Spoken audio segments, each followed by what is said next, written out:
Nice.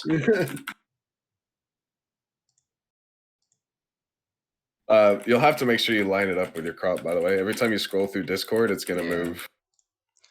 I'm just going to use Discord on my phone. Let me get rid of this. Sounds kind of weird, champ. Wow. Global Warfighter existed on Twitter back in 2009. Let's go. All right. Sorry. What the hell, man? We could probably COVID. Start off maybe while people are getting here, we talk about I don't know, we could talk about the last match maybe. Your mom? For a couple minutes until we get some more people in the chat. I mean, we just could just dive into it. Yeah, I mean, welcome everybody. This is I want to say 6th episode. It's either the 5th or 6th episode of Stay to the Front. We've had is awake. We've made him. I think he's made it to half of them now. So we're going strong. We have all 3 hosts here, and then we got our special guest Sparks. We're gonna be diving into his backstory and talking to him about Battlefront and seeing what he thinks about everything and how he got started in the competitive community. Yes, sir. So Sparks, tell us what's behind the name Sparks? I've seen you use Trunks. What was your start in Battlefront? What got you into playing Battlefront? What was the beginning of it all? Also, I'm here to fact check everything Sparks says since I've known him since he started.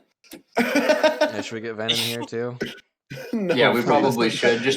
We need a fact check panel before this begins. Not like prolific liar.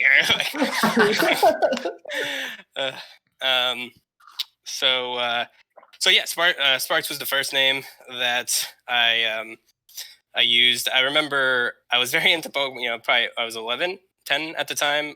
Very into Pokemon, specifically electric type Pokemon. So I wanted to go with that theme of something electric based. Sparks was obviously in that node, and it's an easy to say, concise name that I thought just worked pretty well. So that's the story on Sparks. Nothing too fancy. But Voltex was a little bit funnier because Voltex was a name that I had actually made up myself independently. When I was even younger, playing with those toy soldiers, those the green or the gray toy soldiers, right? Mm-hmm. Yeah.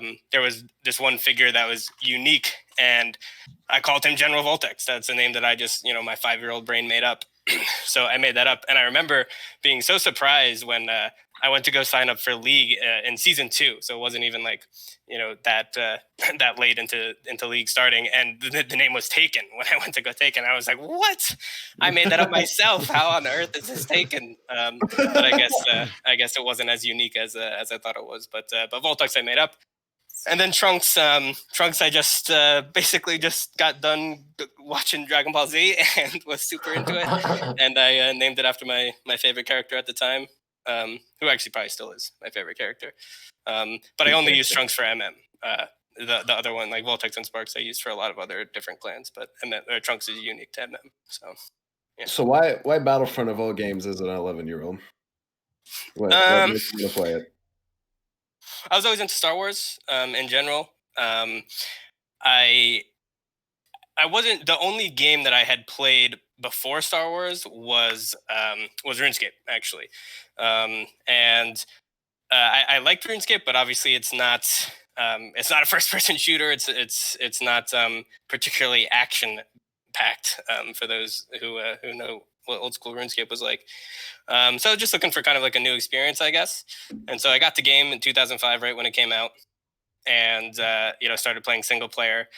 And I remember for whatever reason, I really struggled as an 11-year-old with the Jedi Temple level, the Coruscant level, where we have to is it destroy or save the bookshelves? I think you're trying to save them. Yeah, I just could not save them for the life of me.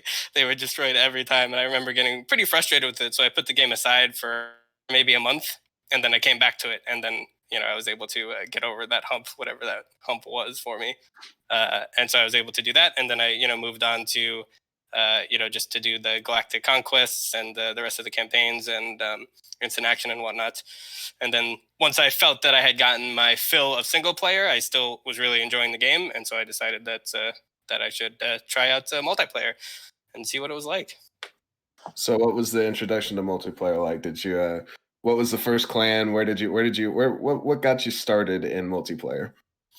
So I just joined the server back then, joined the I know you have all these servers, and back then there were not that many dedicated, like the PC dedicated servers weren't particularly established yet, so there's a lot of people that were hosting, but it was still on GameSpy, so the servers weren't you could still get by with it. It wasn't like incredibly laggy, except for when like if the host like minimized, you could tell like you would just get a massive lag spike or something like that. But yeah, there was a ton of servers and a lot of activity. I would just join the public server, and I would basically play on that server until I got bored or it got taken down. And I remember there was this one clan which ended up being my first clan called Flamelance. And so Flamelance was, they were pretty active, and they would get enough players where they would take down their public server, and then they would go ahead and they would just put up a new server with a password so that only Flamelance members could get in. And I remember I joined this. I decided I'm just like, you know what? I'm not going to go to a different server. I'm going to try and get into this Flameland server. So I guessed the password, which was Flame on the first guess. I think they would consider that weak nowadays if you were to make that password.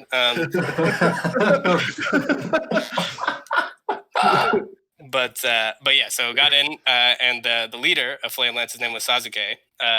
I joined, and I was just smart. And he joined, or I joined, and he basically just like, oh, did you guess the password? And I was like, yeah, man. And he's just like, cool. Did you want to join? I was like, hell yeah, for sure, I wanted to join. So and at this time, I was super new to the game in terms of the multiplayer aspect. Did not have any sizable skill at this point in time. So I thought it was very cool of them to accept me. So I played on Flamelance for a while. It's hard to remember exactly how long, but this is when I started to get into the fun wars, right, and understanding how to play the game and to communicate with the teammates and whatnot. In the very beginning, I can't remember if we used because we eventually started to use Ventrilo, and I think we used Ventrilo in the next clan I'll talk about. But back then, in Flamelance, I don't remember using like the voice chat. So we didn't develop that yet. But yeah, so played on Flamelance for a while, and then I think eventually Sasuke he just became a little inactive, and the clan kind of died out. So that's when I left Flamelance, and then that's when I met up with Dark Trooper, who is in the Discord today. Doesn't play too much, but yeah, I had known him not from Flamelance, from some other clan I can't remember, and we decided that we would make our own clan. So we decided to make S.S, which is different than SS, which is Ven's Super Soldiers, right? Yeah. So we made S.S, I'm sorry, Ven's was Silent Storm. Ours was S.S, which is short for Super Soldiers. Super awesome name, right? As my 12-year-old brain so insisted. But yeah, so we did that. So S.S was actually a lot of fun. It was my first experience like co-leading something. We actually we had a kind of cool system where we had like different squads. So for me, my squad number was 494, and Dark Trooper had his own. I can't remember what his number was, but we had a big enough player base where we had like squad A, squad B, or squad C, right? And so we were able to like do inter-clan matches. We were able to kind of like not pit members against each other, but you have like people from squad B who wanted to get into squad A, and so it was just like a nice like way to like make some internal competition, and then like squad A was like if we were to have an infamous disband war or something, squad A would be the squad that we would use, Mm-hmm. And so yeah, so we rocked out with S.S for a while, and then and we had one stipulation, me and Dark Trooper, was that if we were to ever engage in a disband war, we would both have to be present. Fun Wars and other shit, whatever. We didn't even have to be present for it. And then one day I log on to Xfire and I see all of my clanmates that used to rock the S.S tags have some other tag that I have no idea what it is. And Dark Trooper informs me that he took a Disband War challenge and lost. Yeah, he did. So, and I don't. Was that actually you, Vil? I don't even remember. We were in an incognito like our playing in 1.1 clan. So Villain's clan beat Sparks' clan in a Disband War. Can we get some more on that, Villain? Yeah, but can we get the other side details? It's kind of shady because this is what 12-year-old selves. So respect to Dark Trooper for actually disbanding, because most of the time people did not do that. But we made a fake incognito. Like, we had incognito names. We made a fake clan. We went into 1.1. We challenged LT, which was, I think it was Smith, Rawl, and it may have been Raph or something like that, to a war. I think we tried to do Disband War, and then we beat them. But of course, it was on a self-hosted server by Sparrow was the leader of our clan at the time, and we beat them. But they were I could kind of tell. I was like, I don't think they were taking this seriously. They were kind of goofing around,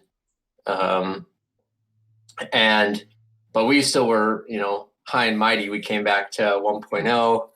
I think we basically got into the Dark Trooper server, and started harassing him, talking shit, and basically baiting him into playing us. And I think we got him to finally say, yeah, let's do a Disband War. and we kind of dumpstered him, but he didn't know who we were. And it was just, shady 12-year-old stuff. And he actually disbanded. And I was like, damn, okay, I feel like a dick. But that's the story. But it wasn't long after that. First lead clan. Yeah, but I wasn't, I was more annoyed that I wasn't involved, because that was the one stipulation that me and Dark Trooper had made when we went in to make the clan together. So needless to say, that was one of the things too, is we probably only won because it was without Sparks. But yeah, so needless to say, my relationship with Dark Trooper disbanded after that, and I did not join the rebranded clan that he did. And I decided to try and move to something else. I remember at this time I experimented a little bit with Heroes, but I just wasn't really that into it. I didn't like it that much, so I decided to just look for another clan. And a clan that I was interested in was AOM, Alliance of Mercenaries, which was run by Dustin at the time. And they were a little bit different than other clans, because they definitely focused more on quality over quantity. They didn't have a huge player base, but the players that they did have were all very talented. We're all very good. And so I wanted to join, and I wasn't worried about my skill level at this point in the game. I would say I was close to my peak at this time. My sniper was I was a force with sniper. I was probably, top 5 sniper overall. So I was confident that I would be able to get in if I wanted to. But Dustin threw me a curveball when I asked him, which makes a lot of sense now in retrospect. And he basically said, he's like, listen, man, I respect your game, but we already have some elite level snipers, which is true. They already had two. I think one guy was named Fate. And then another guy who definitely were both better than me. And so he said, listen, we just don't need more snipers right now. So if you could maybe branch off, maybe play some NG, get to know NG a little bit, and then if you do that, we'll take you in. But right now, if you're just going to offer me sniper, I'm going to have to decline. So I went out and trained on engineer, and probably, I don't know how long, probably a month, 2 months later, I came back, asked again, tried out, and was let into AOM. And AOM was awesome. It was probably, it's tough to say if it was the best clan that I was a part of in terms of skill. but like the top level guys were really good. It was the best clan in 1.0 for a long time. It was definitely the best clan in 1.0 for a long time.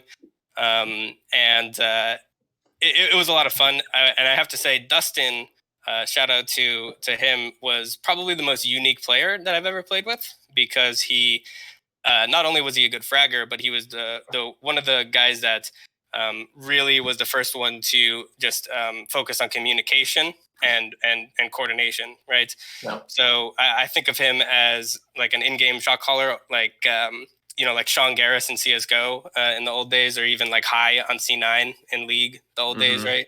Where he was just this amazing micromanager, right? So like not only would he be great at coordinating 2v1s or just general like tactical strategies, but like on conquest maps, he would know the spawn timers, and he would just keep track of the death or of the kill feed. So he would be like, okay, if he sees that I died, he'd be like, all right, Sparks, I need you to spawn at TP2 and head towards TP3, or whatever the case may be. He was just fantastic at giving us all a job, and also knowing that job was conducive for us. Like he wouldn't tell me like to go sniper and like to try and push into a close quartered CP or something like that. So he was super unique, and he was definitely one of my favorite guys to play with. And so I played, was with AOM for quite a while, and then AOM also was disbanded in the same manner that Villain just talked about with S.S. That's my bad again. Was that all of the and the thing is, I didn't, and it's interesting that you brought that up, because I didn't know that it was the same thing with S.S. But with AOM, I knew that a bunch of different clan members, right, from different clans who are all very talented, came together to make a fake clan, and then they challenged AOM, and AOM accepted, and then AOM lost, right? And of course, again, I wasn't part of that disband war. So at this point in my career, I've been two of my clans have been disbanded without me being part of either of them. So who were the players that made this fake clan that disbanded AOM? I don't think that was actually me. I don't remember. I didn't think it was Vil. I want to say, I think Rocker from Pwn was one of them. That sounds right. And it's tough. I can't remember exactly, because they're all under aliases, Yeah. So I don't remember exactly, and it was also just so long ago. But it was definitely sad, because AOM was one of my favorites, and it was basic. And so when they lost, they rebranded into VC, and I can't even remember what VC stands for. No, VC was first. Maybe VC got disbanded. What? Yeah, VC was first, because that was my introduction to Dustin, and there was this other guy that was a big part of AOM at the beginning. Because they did the first unique thing of like mixed scrims, and VC would put up a server, bunch of people would start joining, and then once they had enough people, they created a new server, and they told everybody the password. You all stood in the back of the hangar. Oh, right. Two captains, and everybody would stand up and go up the stairs and stand on the top side of the Rebels hangar, and they would shoot and kill them to pick players. That's or they just pick, but a lot of times they'd shoot and kill you, and then you'd spawn in, and that would be, you'd be on their team, and then you'd play Death Star. And VC was my first experience with like high level play, where I was like, oh, these guys are all better than me. That's an amazing way to do picks. We should do that from now on. Agreed. I'd actually be so hyped if we did like the summer tournament draft. Imagine like 40 people in the hangar and the captains are just killing them all. So I think you're thinking VC got disbanded, because I don't think AOM got a disband war. Yeah, it's possible. For my memory serves that I thought AOM got disbanded, and then once AOM got disbanded, Dustin, it was like, because AOM's was Dustin's like baby, and he after that he stopped playing. No, I know why he stopped playing. That was my fault. Oh, Jesus Christ, Villain! Bill actually revealing that he is. We need juicy details. Let's hear it. Well, that one wasn't so much the shadiness of the Dark Trooper, where we were like behaving like children. It was more of AOM was like, to me, it was like, holy crap, there's this amazing clan. Like, they don't have a single weak person in their entire roster. Like, dude, there's no other clan that's like this right now. So I went around and that's when I came up with the formation of C, and Widowmaker had been making his own clan to kind of try and answer in the same regard to AOM. Like Dustin inspired everybody in 1.0 to try and just reshape the way that they did clans and just kind of have exclusivity and just have a strong roster. And so that's where I founded C with Nathan and Nathan. No, a guy that actually went by Nathan. There's Nathan, 5% tax. And then basically I convinced Widow before I actually announced C. So I made him leave his brand new clan that he founded with someone else, PT, Phantom Troop, join with me, and we kind of just came out and we're like, hey, we're a new clan. This is who we are. We didn't try and do incognito stuff. And so we kept like we played AOM once because they were confident and we beat them in a regular scrim, not disband or anything. And so Dustin, like, he went in hardcore to try and just make AOM stronger because it was the first time you guys had lost a single like match besides going to 1.1 and playing some guys in 1.1. And so it kind of been like a thing for us. It was like, okay, we got to beat them again because it went back and forth. I think we lost a couple. We finally beat you guys. And so then when we kind of beat you like twice, and it was like from then on, it was really, really hard to get Dustin to play. Like he didn't want to play unless he had his best, like absolute best 4 guys. Right. And that just didn't seem to be happening. There was like inactivity from one of the other main guys. So we weren't bullying him, but so much Widow and I were just like constantly asking him. I was like, come on, man, why are you scared to play? Just play us. Like, we don't even have our best for him. Let's go. Like, let's play. Because nobody else at the time was worthwhile in 1.0. It's like at that point it was just the 2 clans that were good level. Everybody else you just kind of stomped. By far the best for sure. Yeah. And so we basically just harassed him until he quit. Not really intentionally, because I really respected him. I really liked him, and it was like when he like sent me this novel. It's like, you're the reason. Guys like you. Wow. I got this big old copy pasta like kind of content there, and I was heartbroken. I was like, dude, I don't want this guy to quit. Like he's the reason I got better at Battlefront. Yeah. Like he is the reason I started like he was a game changer. Yeah, he was the reason I got like super involved. Like I was already like addicted to the game and playing nonstop, but he was the reason that I went from being a Reggie main and an occasional NG, like to going, oh damn, I need to play engineer only. And like I made him rage quit the game, and it's always been like one of my biggest regrets. Is like, damn, that's rough. Wow. So will we see you on Reggie on register this then? If you're a Reggie. No, I mean it was kind of. I just mean like when I started, because all I did was play. This isn't my interview. This is Sparks' interview. I don't need my backstory. I just needed a yes or no for that one. I was just kind of kidding. We'll see.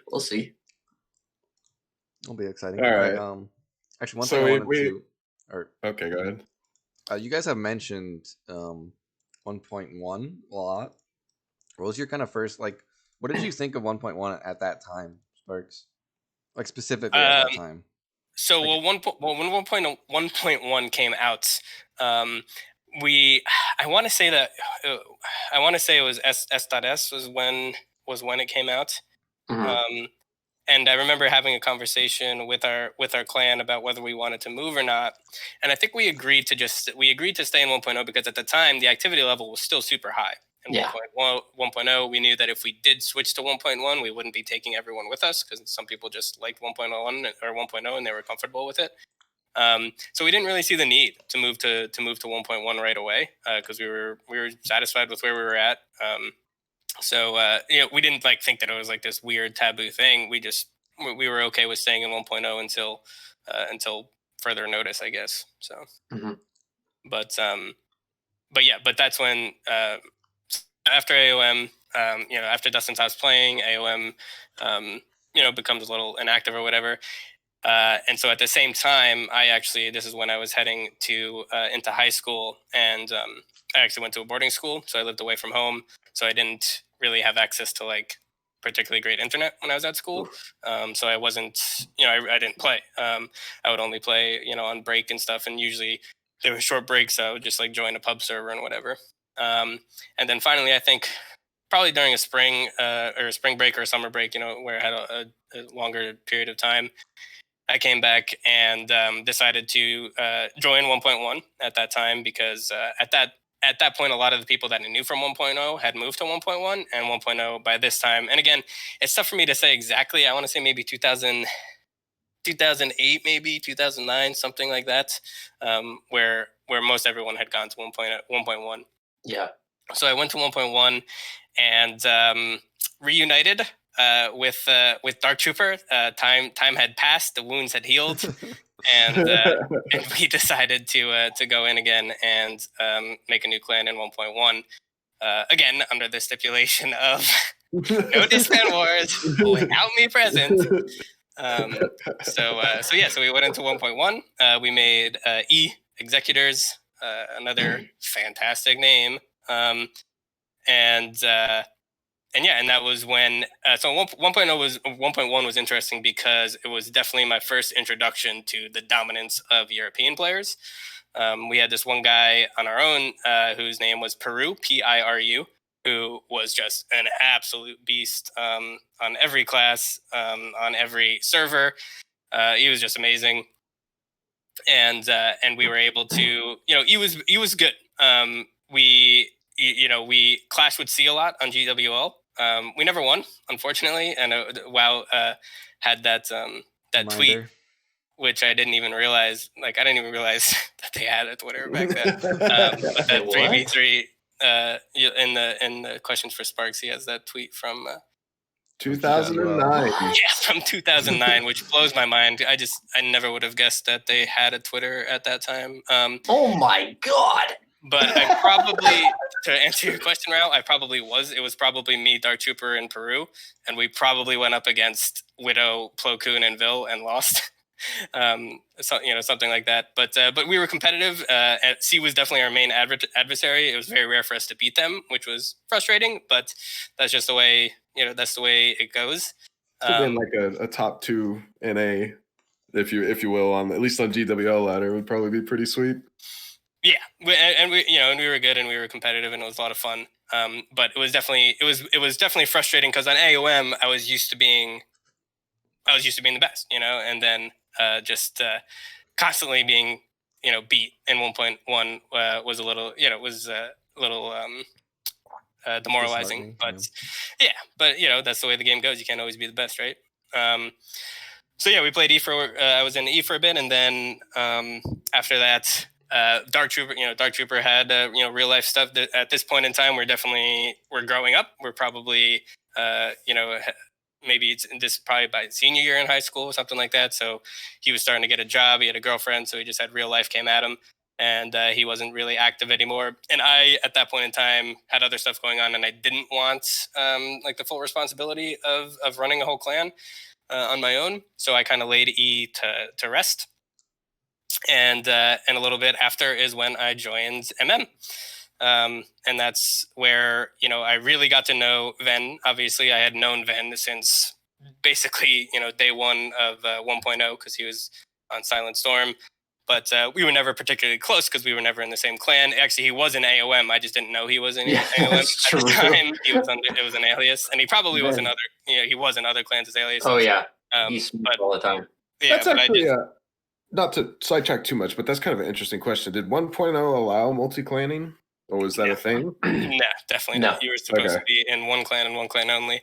And the only time it was ever there were times where when especially in AOM, because a lot of people would just not want to play AOM, right? So if there was 3 of us and I would go and be like, hey, do you guys want to 3v3 us? A lot of times people would say no. So we would create a fake clan and under new names and challenge teams just to get them to accept, because they wouldn't even accept if they saw that we were actually rocking the AOM tags, you know? Yeah. Mhm. But yeah, so back to MM. So yeah, obviously got to know Ven there. Doves was in that clan. A lot of people that play today. Tech, you know, Yoni, Mandy, obviously, and Biggie, a name that some people might remember as well. And yeah, MM was a lot of fun. I think by that time, Widow had kind of stopped playing, and Ven had kind of taken over as the best in the game. But also by this time, it wasn't as active, right? There wasn't as big of a player base as there used to be.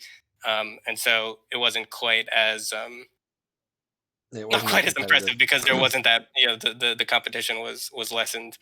And yeah, and so you just go ahead. I have a quick question for you, Sparks. Do you remember the it was a little bit after 1.1 come out, Silent Storm came back to 1.0 and they hosted a tournament.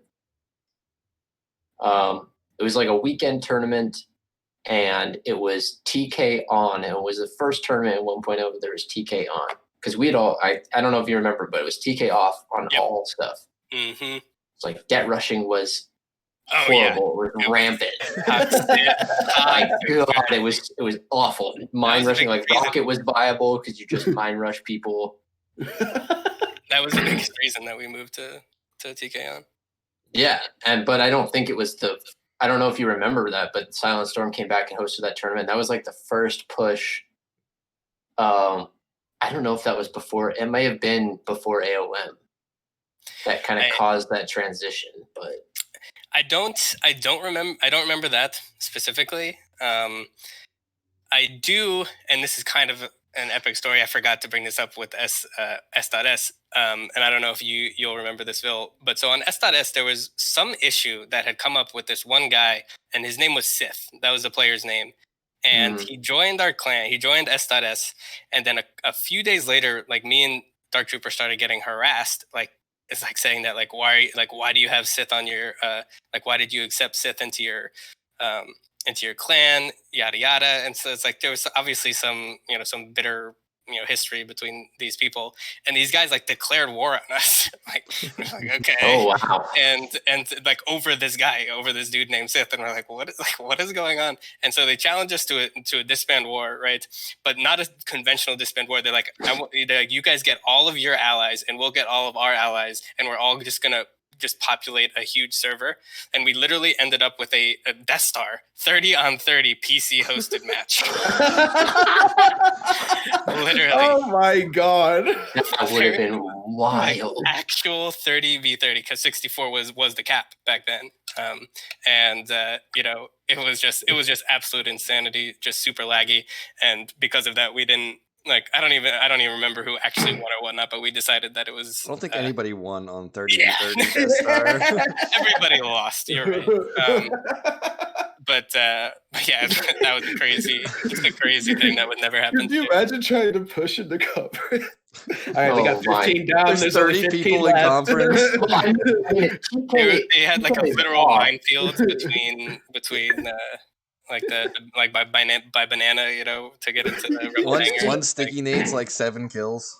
I just want to say that TK off makes Death Star a lot more viable, because pushing up Conference Hall is you can just one guy nade spams from the bottom, a Wookiee nade spams from the bottom, and an engineer pushes up and just it stands in nade explosions. Oh, yeah. Did you guys play with specs a lot back then? Not in 1.0. No. 1.0 was a strictly no spec rule set. Yeah. And that's another reason that went into us not wanting to go to 1.1 immediately, because a lot of people, even then, and this was before before Dark Trooper was realized to be how Dark Trooper, the class, not the person, was so strong. But we just didn't really have an interest in starting to play the specials. So that was another contributing reason why we stayed in 1.0 as S.S. Gotcha. Yeah, specs didn't really get introduced till people like Raw came back and smurfed and started mentoring people, and just kind of he'd be the only rebel, and then he'd have like 6 Empire on Death Star, and he just would be farming people, and people would just be like, how is this possible? This guy's hacking, and he's like, and then he just started giving people tips, like, stop rolling all the time.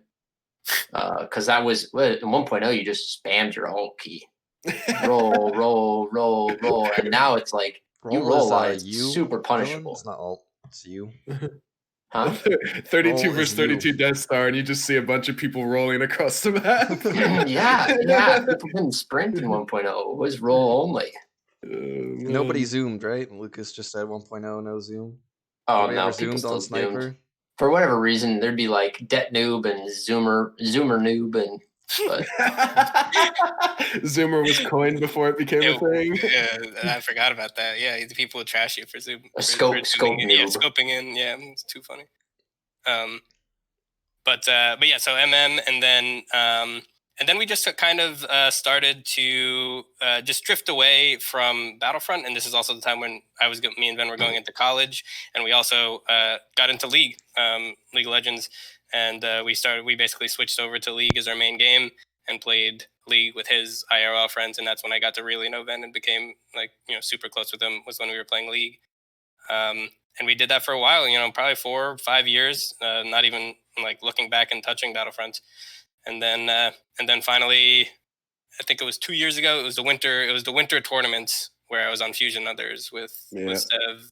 Was that winter is when I came back, which I want to say is 2018.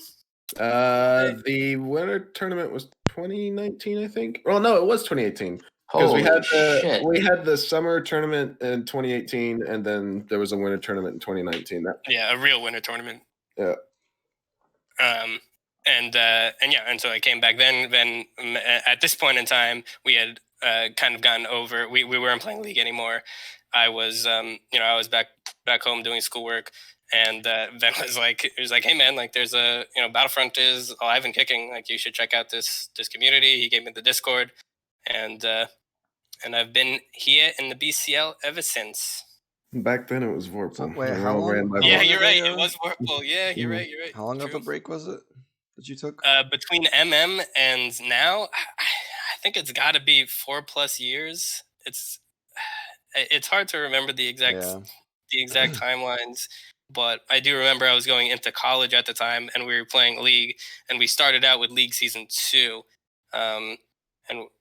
and what's League? What are they in now? Season 10? No, Season 11. Right? Season 1 and 2. I think 2012. I think they started in 2010, so it lines up. That was a. Yeah. So probably about 5 years was probably the break in between. Damn, and you still found your way back. Let's go. Oh yeah. So what do you think of today's Battlefront versus old Battlefront? Do you think it's better, or would you go back to the old if you could? I mean, it's interesting. Definitely back then, the clan structure was interesting because you definitely had created a very a tight brotherhood with the people that you were in your clan with, and you made those those good relationships. But on the other hand, you didn't really expose yourself to many people outside of it. You were definitely aware of everyone because the community. It's not like the community was so large that you wouldn't recognize names.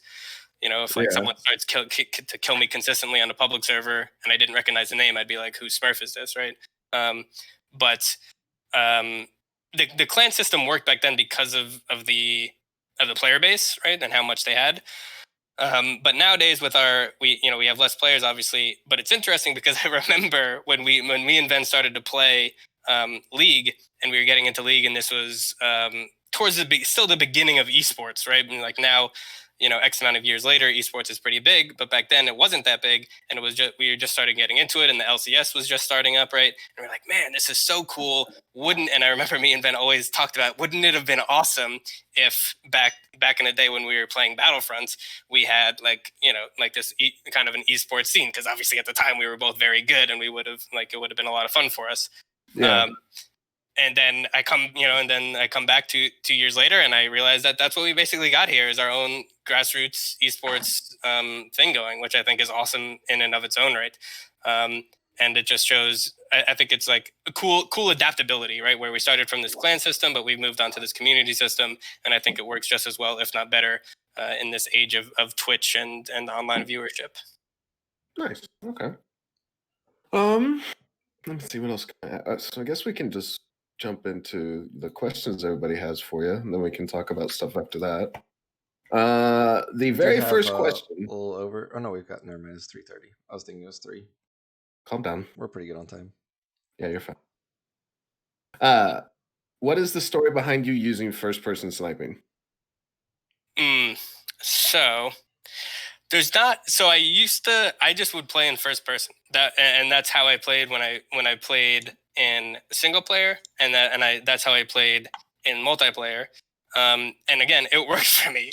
When I was, in my peak sniping mode back in 1.0, I played first person sniper. And I think a big reason why I first of all no one at the time, because there was no streaming, there was no I never had a conversation with someone that they didn't use first person sniping. So in my mind, I just thought I was playing normally. I didn't realize that first person sniping wasn't the norm. And so I just gotten so used to it, and I was having success with it, that I had no reason to change it up, even when I learned that it's probably not the most efficient way to go about things. Yeah. But yeah, it was just I had started out with it. I had gotten used to it. I didn't realize that that wasn't the regular way to play, and I just kind of wrote it out since. Okay, I dig it. I don't think first person's as bad as people say it is. I mean, it's not you definitely you don't have as much peripheral vision. Obviously, I personally like it because I think that it makes for me personally, it makes a mid range to close range no scoping a lot easier for me. And I know that could be different from other people, but that again, because I've played it for so long, I have a little bit of a better gauge on where the invisible crosshair is, in first person. But I don't think it's terrible. And again, even today, I will have decent. I will have good maps on when I play first person sniper. It's just not as consistent as I was back then. Doves asked how good was E. We kind of covered that, but I mean, we never really you never really said how good you felt it was. In terms of the ecosystem back then, how good do you think E was? They're definitely top 3, if not top 2. Yeah, that's I would say top 2. And top 2 at best, second at best, third at worst. Yeah. Okay. Favorite 600% moment. This is from Crude. Just getting to know those guys, I would say. That I think it was the first time that I played with Legit and Crew. No, it's the first time I played with anyone on that team, actually. So it was good to meet the new players and get to know them. I remember it was kind of a rough tournament overall for us, because I know WoW ended up having personal stuff, so we had to bow out, and then Beast came in, right? Yeah. And me and Beast actually did not get along. He's actually one of the few people I actually got into ISO remembers, I think, an actual argument with in the middle of a match on Mustafar. But no, it was fun. It was a good experience, and everyone, I always, ISO and WoW and Crude and Legit were all really fun to play with. Despite, we didn't have much success, but that happens as long as you have fun in the process. Favorite effortless moment from Ace? We're going down the team list here, so effortless. I would say the best moment was probably when we beat what I can't remember what was Sev's team's name. Instigivers. Yeah, when we beat IG on Coruscant on the first map that we played them, and I remember us being so hyped about it. And we actually, gave us actual faith that we could beat these guys. I know we ended up losing the match overall, but that was probably the best moment specifically. Was that win. Okay. Favorite NAAS or MM moment? Then that's from Wild. This is a good question. So NA. So it's interesting because we started out with NA All Stars. It was me and Ven and Smith, right? Yeah. And so we made the team, and then we very quickly realized that wait a minute, we're kind of all the same player. We're all NG mains that don't really play specs too much. and we just weren't very diversified. So we ended up in Division 2.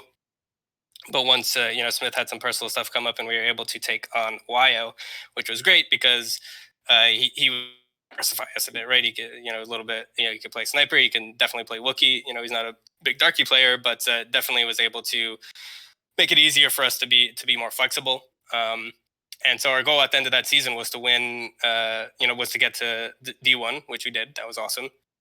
So we completed that goal.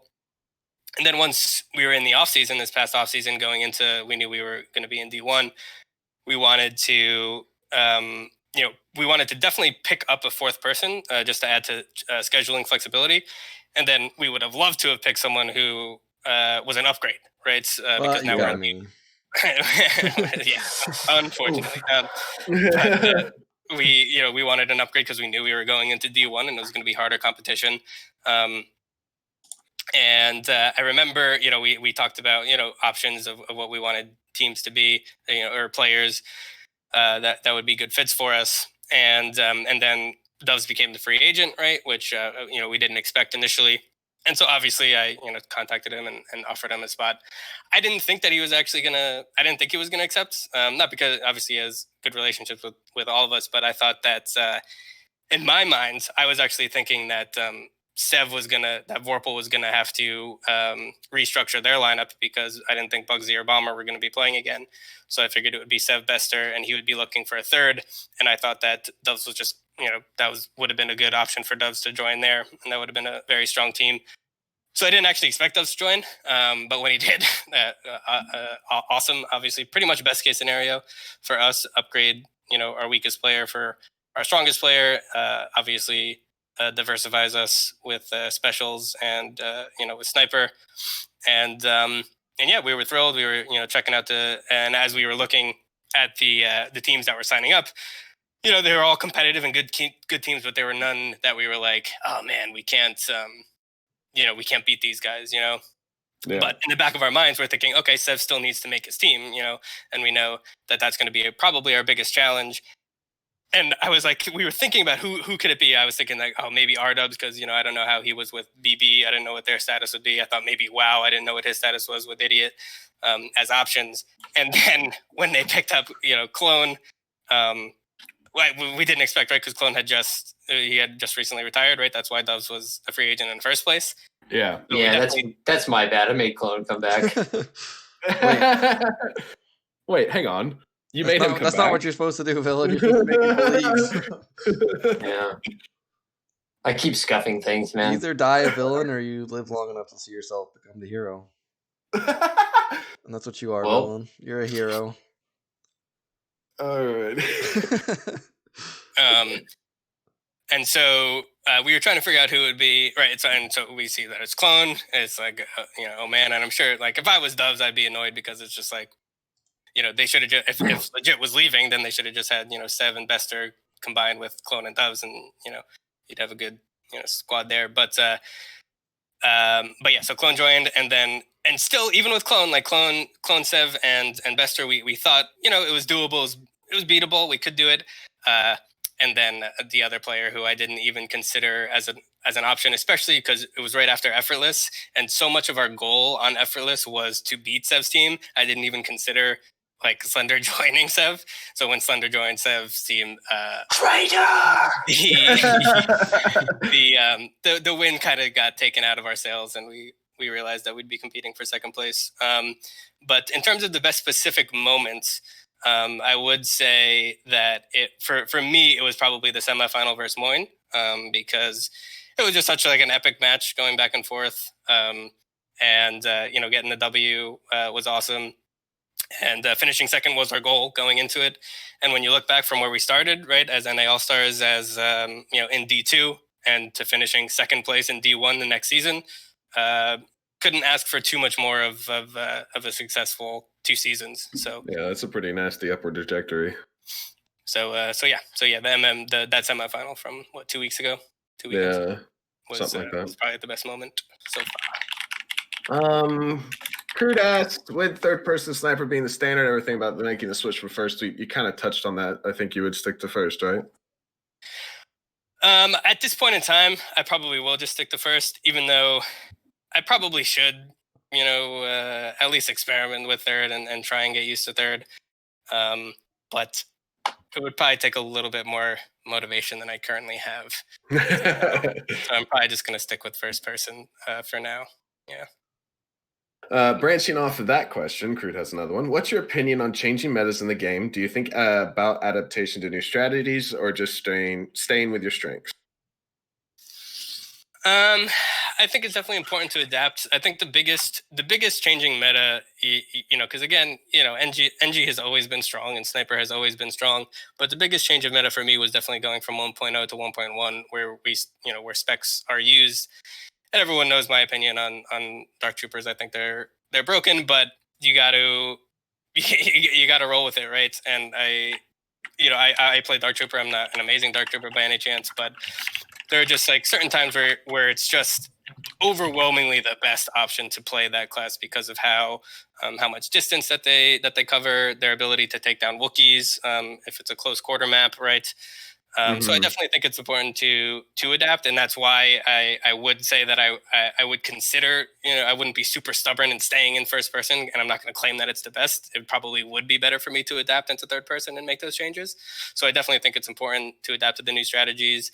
And another thing that I think is interesting too is the use of reduck as well, which I think is even more I feel like even more so recently in the last year or so, we've seen that increase even from when I rejoined the BCL 2 years ago, where you have these situations where you push up Death Star, right? The Death Star has so many choke points, but reduck really makes that a much more manageable pull. And it also, I know that you see someone with rage, you kind of get that fear in you, like, oh my god, they have rage, I can't even get hit once, right? But I think it also invokes that same kind of reaction with reduck, because now you're like, oh great, and not only do I have to hope that these shots register on the server, I also have to get an extra 2 shots in or 3 shots in, depending on the unit that I'm about to hit. So yeah, it's all about the changing meta. And it's interesting because the game itself hasn't really changed, right? It's not like there's new classes or new things about it, but we keep on finding these ways to find new strategies. So yeah, reduck always felt like this giant wall to me. That's just they come out of bottom ramp on Mustafar, and you're like, well, gotta back up now. Yeah, reduck is stronger than rage. Yeah, agreed. It's it reduces more than rage increases. Is what I'm trying to say. Yeah, is that true? That's yeah. Well, I don't. Oh, well, okay. I didn't know if that was actually no. I think it cancels out. No, if you reduck does a little bit more. Oh, just okay. I'm assuming he's looked at. So if you have someone raged up and someone reducked up, the person with reduck has the advantage. Yes, like 2 NGs going at it. Okay. I don't really know what this question is from Yoda. Maybe it's part meme, but was it difficult leaving Spyro behind to play competitive SWBF2? I'm not sure. I don't understand this reference. Yeah, I don't either. Was Yoda, explain yourself. Assuming there was a character named Sparks in Spyro. I don't think he's in chat anymore, so he can't explain himself. I could Sparks. Explain yourself. Spyro really screwed. Yes, there is a Sparks in Spyro. He's a little NPC that helps let Spyro know his health meter. It's spelled Sparks with an X. Sparks with an X. Interesting. Yes. Sparks the dragonfly. Yeah, our relationship soured over time, Yoda, and I decided to break off and become my own entity and stop being an NPC.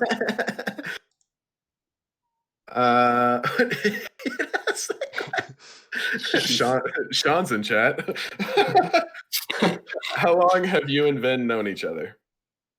2005. So 16 years. Damn.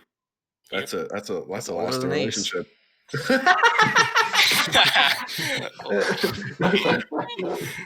funny. Hang on, I Just read Yoda's next question. Who is your worst teammate on MM and why is it Dubs? That's toxic. Dubs is our worst. Dubs is the worst teammate on MM because he intentionally killed himself and Wyo right before we were gonna score a flag. Oh yeah, at one time. bad. So yeah. Oh, I think I remember that. I think I remember that now. That's a not top 10 play. Yeah. Well, the best part of that was that I was casting because for some reason you were hosting the stream. I was hosting the stream, so literally okay. casting the demise of my own. I may not have seen that then. It was great, and unfortunate. what is your first memory of Battlefront Online? First clan and first match. We've covered some of this, but maybe a refresher. Sorry, repeat repeat. What's your first memory of Battlefront Online and first clan and first match? My first memory was actually I remember joining a server, and I joined Geonosis, and I just remember thinking, "Holy shit, this map is gigantic!" And I knew obviously from single player, obviously like you knew it, but you didn't I didn't quite realize it because again, you know when I played single player, it was XL is when I played Geonosis on XL, right? But when you go to a multiplayer server with 3 bots and 5 people, it's a lot more spread out. I was like, "Damn, this is a huge map," and I remember kind of actually being turned off by it, and then the next map came up and it was like Tanov or something, and I was like, "Oh, this is cool. Okay, fine." So that was like my first memory. First clan was Flamelance. First match, I'm not going to be able to remember that. It was with Flamelance. I cannot remember with who. Okay. But, who is or was your favorite teammate in tournaments? This is from Slender. Loaded question. It's tough. It's tough. Yeah, it definitely is a loaded question. I would say, in terms of obviously like skill and fragability, like it was a pleasure being on Seb's team during Fusion Others, especially because I was still new to rejoining the game and I had no real idea of anyone's skill level that was at the time. And so to see him just like dominate people was was nice because he was on my team, obviously. But in terms of favorite person to play with, I actually am gonna go ahead and say it was Slender, and that was because I learned a lot from him on Effortless, in terms of just like strategy and just different ways to approach the game, and he was just a really good teacher, and I always admired how calm he was during the matches, even when we were losing. He was able to, like, if I got me, I'll say something stupid after I die, and then just be like, calm down, in a very not angering way, because there are some people that if you tell them to if you say to calm down to them, it's not going to help them. But Slender was able to do it well, and he was really good at brainstorming when we were trying to figure out what we wanted to pick ban and opening strategy if we were playing Conquest. He came up with the edit, this Eddie's Italia jump that we ended up doing in one of our matches, which was it was just cool and interesting and instructive. So yeah. Not saying your friend Ben after 16 years, unbelievable. Well, the thing is, me and I love playing with Ben, but we actually have very different styles, and we end up the doves from our comms on MM, where we will get mad at each other, where and that's just natural, and that's just that's just more of the nature of our relationship, but yeah. Who is for you the hardest opponent? Player? It could be a player, a team, a game style, a class. What's hardest for you in this game to deal with? Obviously, I think Sev, obviously. What'd you say? No, don't worry about it. Sev obviously just sucks to go against because he just always kills me. But to go from a less vanilla answer is definitely WoW. WoW is like my freaking kryptonite, dude. Like I never can anytime I play against him in ranked scrims, I lose. I feel like I lose every single one-on-one against him, regardless of map situation, except on Coruscant. That's the only map I ever have gotten the better of him. But I think WoW is actually definitely my biggest kryptonite nowadays. Brandon Son. That's just because he's a freaking Wi-Fi lagger, Bob. He's an AD abuser. There's no actual skill involved. What do you prefer, Conquest or Capture the Flag? I think you guys can answer this question. Conquest. Yeah. Give me the no spec mode over the spec mode any day of the week. Your own highlight in 2020. In 2020, for Battlefront specifically, or like overall? Just says your highlight. I guess we can do overall. I'm sure the topic is pertaining to Battlefront, but let's just do overall if you want. Do both. Yeah. Yeah, I would say for Battlefront, it probably was because 2020. Yeah, because technically the Moine vs MM was in 2021, right? That was this year. Yeah. Technically, yeah. Yeah. So I would just say just playing in Effortless or just playing with Effortless. Because I'll be honest, going into that team, I was a little skeptical. I thought we ended up doing better than what my initial expectations was. And just getting to know everyone on Team Slender, like Crude, and I'll be honest, I was not the biggest fan of Crude going into the tournament, but we definitely have we have a great relationship now, and I'm really happy that we were able to be on the same team. So yeah, I would say just the experience overall and Effortless was the highlight as well. Okay. Why the name Sparks? I think we went over that. Yeah. I think we did. Yeah. Back at the beginning of the VOD. How did you get into Battlefront? We talked about that one. But what brought you back aside from Vin asking? Was it just Vin asking you, or the most recent time? Yeah, because you've kept playing Battlefront, even though you had that 4 or 5 year break. Yeah, well, I mean, I always liked it from the beginning. Obviously, when I was in 1.0, like, you want to stay in the game that you want to keep playing a game that you're really good at, So 1.0, when I was really good, obviously I had no reason to not. And then when I just heard of an opportunity to come back to it, I'm going to take that opportunity because I remember enjoying the game and liking the game and it being a lot of fun. And then the most recent time was definitely, I was over, League really... League sucked, honestly. League really just the nature of that game really actually took a lot out of me in terms of competitive online gaming. So coming back to Star Wars, where it's more relaxed in terms of obviously much less toxic dated experiences in your every day. Bill is making all your team members rage quit the game. Right, exactly. Disbanding my clans. Who wants a disband for? Come get it. But yeah, and it's just a fun game. And again, I'm a nerd about Star Wars as well, so that always is gonna have sway over me. Okay. Tips for work, IRL, Battlefront balance, life balance. This is from actually Doves. That's a good question.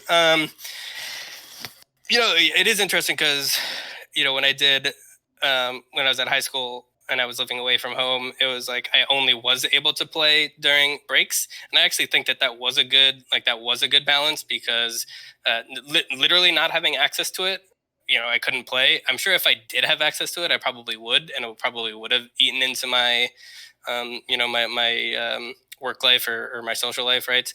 So I think it's definitely important to not get too invested in it, right? In terms of, obviously losing sucks and you're going to feel bad about it, but you just have to, just balance it out with, not necessarily work, but just real life stuff and other distractions, other hobbies, right? So I'm real big into fantasy sports, or, recently I've gotten into chess and stuff. So I think it's important to not have Battlefront as your main, your main line of entertainment, because you're probably going to be disappointed more often than not, unless you're Sev and just dominate all the time, And as far as work goes, I know everyone has different work styles and whatnot. And you have people that just disappear for weeks or months at a time because of their work. So, for me, because I work at Wells Fargo and Cheesecake Factory. And so it's nice to be able to when I'm finishing up my shift at Cheesecake Factory, be oh sweet, I can go home and play a scrim or something, So yeah. Favorite NGs to watch and learn from. I would definitely say back in the day, I definitely looked up to Smith and Strider a lot. Even to this day, Smith's stats are probably the best in the game. And I also really liked watching Widow with his stats as well. He he came he was the first one to do this strategy to me, which I do use today with moderate success, where he would be fighting someone one-on-one and I would be coming on a flank, and I'm looking at his model and I didn't see his model turn or move. I think that he's totally engrossed in his one-on-one, right? And then I come on the flank and there's a debt waiting for me in my face. He actually did check his mini map without knowing, or whatever the case may be, and he's just very aware of that. So that's a strategy that I do use sometimes, where if I see him in a one-on-one and I take a look at the mini map and I see that someone is coming, I will pretend to be totally engrossed in that 1v1, and then I'll try and time it, throw that debt, while they won't expect it, And I think that was a really cool trick that I learned from Widow. So I'd say, yeah, Smith and Widow were definitely my favorites, and Ven's really good too. He has more of an aggressive play style than I do. He will definitely man mode and just go into things, and I don't really share that same sentiment a lot of times, unless I specifically know maybe the player that I'm going up against, or the unit that I'm going up against. But it's good to still diversify and understands okay, he was aggressive in this situation and it worked out, so in the future in that situation I should be aggressive, as opposed to maybe whatever I would have done previously where it would have been more passive, right? So Ven, Strider, or Ven, Smith, and Widow are definitely my favorite entries that I learned from. Okay. Your favorite player to watch? This is from Slender. I would. This is a tough question. I would say. I know he put the me there. And it's true. Kind of true. True. True. And it's true. I'll definitely be gravitated more towards better players, just because I feel as if that I can learn from them, right? So if you have if there's a stream going on and there's one player who's better than the other, I'm probably going to watch the better player, just because just because I think that they could offer more to me in terms of learning. As far as a specific player, it's tough. I'm trying to think of who I do actually watch the most in stream, on stream. And I'm kind of I watch Doves a lot, which is entertaining, but I actually, I think I'm looking at the list here. I actually really do enjoy watching ISO streams, because I think he does come up with these very clutch shots that I don't expect him to hit. And he also is more aggressive than I would be in certain situations, and it's interesting to see how they work out or don't work out, whichever. Okay. I do love an ISO clutch. Who is your best friend? This is from Pookie. My best friend in the game? Yeah, I believe in the game. I don't think we would apply this. Yeah, I mean, obviously Ven, known him for the longest. But I've been super close with Doves for a long time. Villain, obviously, as well, since ancient times. Now that he knows the truth about Villain, maybe not. Well, yeah, actually, I hate Villain now. I used to be friends with Villain until this interview. Yeah, until an hour ago. But yeah. I would say those three, and I've known Wyatt for a really long time, and we always get along, and we're both sports nerds and fantasy nerds. So yeah. Okay. Doves asked if you could bring back one player, who and why. Widow for sure, just so we could put a rest to the debate of Sev versus Widow. Raul asks, I remember you being in GFAQ. Was that a thing? And he also says hi. Yeah, what's up, Raul? I was not in GF. I might have been in GFAQ, not as Sparks. I might have been an alias. I remember GFAQ pretty well. I remember playing them more than I was with them. So I definitely wasn't in it as Sparks. But yeah, and I remember Raul. Raul was one of the another guy who was kind of this kind of mythical, not mythical, but this legendary figure that kind of came in and out, because Ven had more exposure to those the LT and LW guys Smith, Strider, Elite Wannabe, Scope 7, even the FL guys like Stewie G, right? So I didn't know them too much, but when Raul came back to 1.0, he would just smash everyone on 1.0, and I was always very intrigued by that, and it was one of the reasons again why I decided to go to 1.1, because I realized that okay, a lot of the talent did move to 1.1, and there's just less people here, so I should move on. Yeah. Okay. Slender asks, why did you leave the effortless Discord? It's still. I don't even realize it's still like I just did, naturally. I didn't even realize it was normal. I mean, to be fair, I have a ton. I try and keep my Discords like somewhat not infinite, and I shut down the TNT Discord. Exactly. Yeah. R.I.P. Doves asked what your favorite Star Wars character is. Ooh, this is an amazing question, actually. Because I've actually recently, I think I was talking to ISO about it, is because I just recently have finished Star Wars Clone Wars, which was awesome, and I'm currently watching Rebels, and I'm doing that because I want to, like, I hadn't had Disney Plus for a long time, and I wanted to watch The Mandalorian, but I'm just nerd. I'm just so nerdy that I looked up the chronological orders, so I didn't want to dive right into Mandalorian. I wanted to watch what technically chronologically happened first in the canon.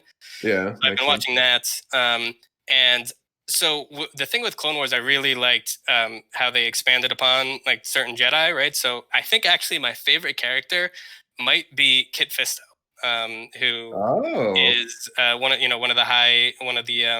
the Jedi, it was master, part of the Jedi Council. And he was just such a badass. He basically took, in one of the episodes, he was able to take on Grievous.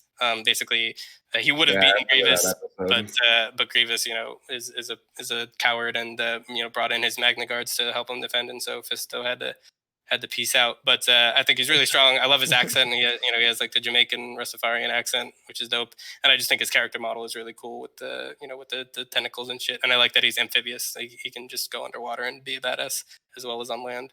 Yeah, so, I remember that episode. That was a good episode. Yeah. So Kit Fisto. Yeah. Do you think you'll win the chess tourney? This is from Baron. Nah, Tech, Ven, and Yoni are definitely all better. And Crude, yeah. I'll probably get fourth. But I have to play Tech next round, so I'm going to get double. I'm going to get eliminated by Tech by losing to Tech both times, which is depressing, but unfortunate. Happens. But no, I'm definitely not going to win. But I'm just happy I brought it to, just brought up the interest, and I think that it's something that, we'll play casually moving forward. Chess, I mean. Okay, well, I think that's all the questions we have. Is there like anything you wanted to talk about or bring up? Like that, what, like, in regards to the BCL, is there anything you wanted to speak about? In terms of like, I mean, if it's something you want to improve, if you just want to talk about it, like, or do you want to change? No, I mean, I think I like what we have going right now. I think it's really cool that we have this, grassroots organization that, where we get a good amount of viewers and people are involved and whatnot. And, I know now we're testing out the new rank system, and I think it's just hard with our player base to institute like a system like that, and especially with ELO, because again, ELO is more based on like ELO for chess works because if you win, it's your fault, and if you win, it's you won. If you lose, it's your fault. When you do team-based games, it's tougher to judge that because you can get carried or you can be the carrier. And not everyone is like equally represented in how well that they did. So I think it's just hard. It's hard to find, but I like that we're trying new things and trying to find that balance where everyone can be happy. And then as far as the tournaments go, I think the tournaments are awesome. I love the majors where I think the draft is like just such a cool event. And I think they've all they've been competitive every time. So yeah, I like where we're at. Okay. Yeah, I think, and wow, just to kind of branch off here, Watt does make the point that if you guys want to be on State of the Front, just DM me. I'm more than happy to talk to you and bring you on if you want to just talk about stuff. The goal of what we're doing with State of the Front now is to just have like a way to pave like the history of Battlefront. There's a week where we don't do a guest where we just talk about current events, but we just want to talk to people and get their backstory, get the history of Battlefront as a whole. Because there's no show that really does that right now. At least on infantry. People might get bored if we do Jedi, but at some point we're gonna have to talk about my backstory, so they'll get some Jedi anyway.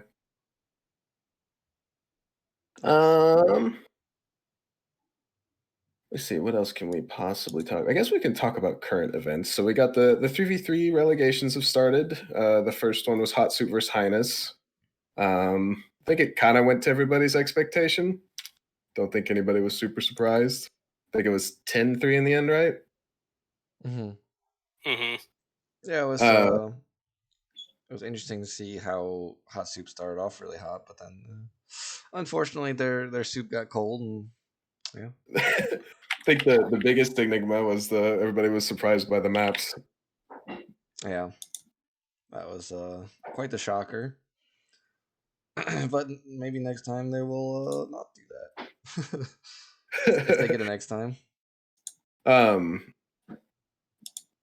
What was I gonna? Oh, and then we can kind of we got to talk about Slender specifically and the fact that he's done the same flag run in 2 different finals. We don't have to talk about that. Yeah, well, you were only a part of one of them, and the rest of us weren't. So he somehow managed to be out of position so much that he was in position for the same play twice. Or was it intentionally in that position? Well, the first time he definitely wasn't doing it intentionally. The second time, I have no idea. That was part of both. That's a fair point. But both times he was spawned up on Una Power, at least in connector. Couldn't do anything about a cap. Grabbed the flag as it reset and ran it the other way.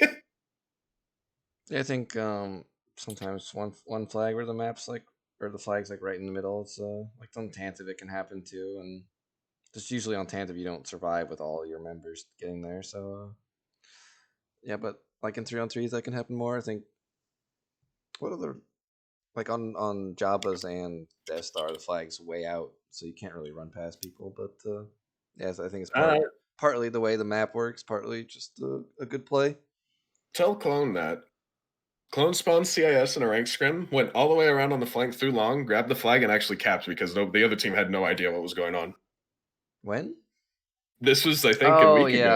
I think I saw that. That was do that in the finals of a tournament on Jabba's, and then I'll I'll give some more credit to it. But I don't think that's going to be happening in the tournament finals on Jabba's Palace. That you can sneak a flag in like that. I was on his team, and I was surprised it worked. I think Clone was probably the most surprised, to be honest. He's probably expecting somebody to come kill him, and he just like walked in. It's like, all right, I'll take it. Ace, when you DM me, I don't know how much clearer I can make the instructions. Jesus. You go to Discord and select Cayman's name, and then click message. You ask if you can be a guest. If there's nobody in front of you, you'll be like, hey, we'll do it in 2 weeks. And then Cayman says, never mind, we don't actually want you to be one. Yeah, in regards to Ace, I don't ever let him do it. That's I can't wait to talk about how we deranked Ace to like 2.7 after he went like 1-11 in the rank scrims. Did he go 1-11? Or for maps. Or something like that. That was we can talk about that if Ace is on. Okay, all right. Cool. Got ammunition ready, I see. And so I did want to bring up this. I forgot. So one big difference that I find between 1.0 or between like back in the day GameSpy and comparing to Steam, and I know that that's like a hot topic, right? Like Steam servers, I mean GameSpy servers were definitely better, right, in terms of like registration, but the difference I think is so pronounced nowadays. Like and I'll use 2 examples, right? So back in the day, right, when we played on GameSpy, right, and they started to come out with the dedicated servers, you could play on New York City, like as a New Jersey resident, right? You could play on New York, and that's great, obviously, and then you could still play on Chicago or Dallas or even a London server. And yes, there would be like a decrease in hit reg, but it wouldn't be as pronounced as it is today, right? And so, for example, you have obviously like I think, and a lot of people would relate to this, right? When you're playing a ranked scrim, for me, if I'm playing on NYC, I feel much more comfortable in terms of like I can put up like plat numbers way more consistently, right? As opposed to if I play on Chicago, I'm probably going to play like a gold and maybe even like silver downside, right? but back then that it wasn't that big of a difference, right? And again, you have the MM versus Moyne match where we just dominated each other on each other's server, right? For 3 overtimes or 2 overtimes, whatever, So I don't know how you remember it, Vil, but I definitely feel like the disparity between server locations is way more pronounced nowadays than it was back in GameSpy days. I think one of the other things too is I see had a couple dedicated servers, I believe, because Widow and Plo Koon would mail me money. And so one of them, I believe, was West Coast. So I remember being it was a lot better back then for me because I was playing on a California server. Right. So, but yeah, I think you're right, because even the self-hosted servers, they were bad, but not in anywhere comparison to like much of what you would experience now. I think it's much more defined by that. It could be just the change in internet, how much more traffic there is. Who knows? But yeah, GameSpy was there's definitely a difference of more, like you said, consistency all around, as opposed to such dynamic shift compared to where you're playing. But for sure. Okay. Yeah, I just thought that was it's just an interesting aspect of how the game has changed. Yeah. I think I don't know. I don't know from maybe it's because I'm in a more central location, so the only time I'm on super high ping is when I play on London. But to me, the servers are just finicky. I'll have okay reg one map, and then the next map will be like I don't even know where my bullets are going anymore. So yeah, that's how it's always felt to me. It's like some maps will have good reg, and then the next map I'm just like shooting pellets, or I'm missing every single bullet. So it could also be some of that too, and you don't recognize that because in 1.0 you pretty much played 2 maps. You played Death Star. I mean, you played like maybe Death Star, Coruscant, and Tantive. I think people moved slower back in the day too. I think it's fair to say. Oh, I don't think so. In GameSpy days, I think the movement was less.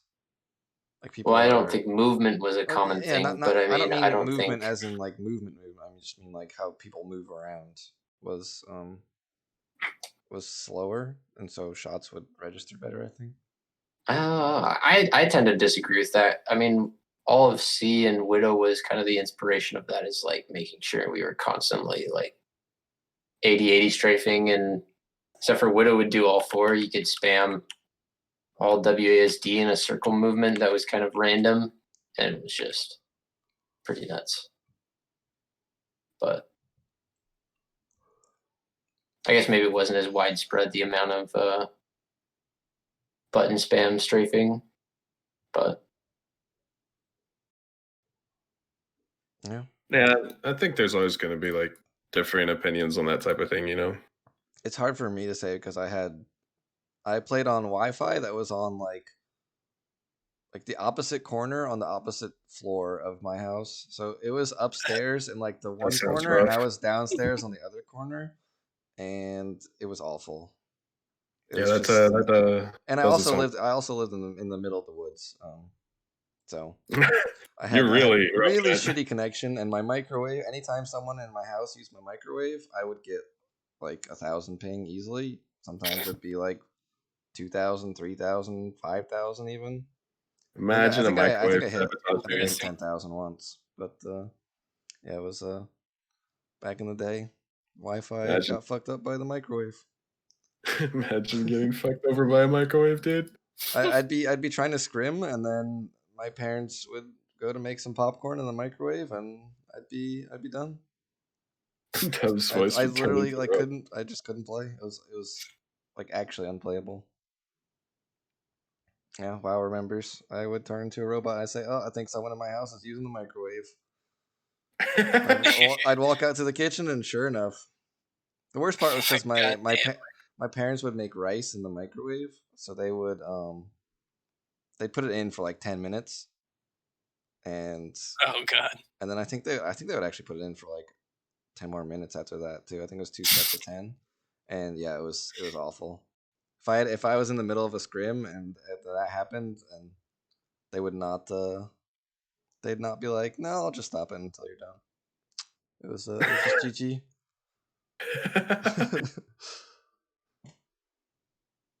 Well, I mean, I think we've basically covered everything we wanted to cover today. I don't think there's much else we could talk about. I think you've shed a lot of light on a lot of things that happened in the background or back in 1.0 and 1.1 for NA, and that's pretty cool to hear and see. It was even cooler to see that apparently GWL had a Twitter announcing your guys' matches back in 2009. That is truly mind blowing to me. Like, Villain confessed his sins too. So. Yeah, that was also I really did not know about that. He was the culprit this time. Like, unbelievable. What's up, Slender? Okay, well, nice massive bait. Yeah. JK. Got him. All right, well, I think I could show a map that just got released on Game Toast. Sure. If you want. Well, maybe not. I don't know. I don't know how long. I don't know how many people will stick around, but I think yeah, we're gonna call it there. There's a match in approximately an hour and 5 minutes. KJC versus Idiot for relegation. Who gets promoted? Who goes down? Ooh, spicy. So make sure to tune in for that, and I think that's the next time we will be live. Well, should be the next time we're live. Thanks for being here, guys. Sparks, thanks for joining us, and have a good day. Thanks for having me.